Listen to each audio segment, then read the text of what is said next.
Halos 300 Pinoy mula sa Dubai, United Arab Emirates ang nakauwi na sa Pilipinas ngayong umaga. Dumating sila kaninang 6:45 a.m. sa NAIA Terminal 3.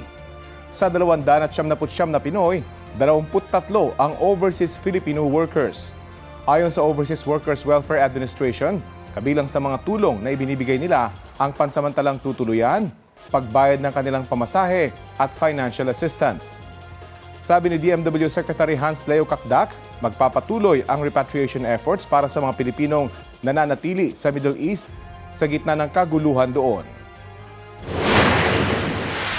Kompleto po yung pagbibigay ng assistance mula pa doon sa Dubai sa kanila hanggang sa kanilang pag-uwi. The effort continues to look out for those who remain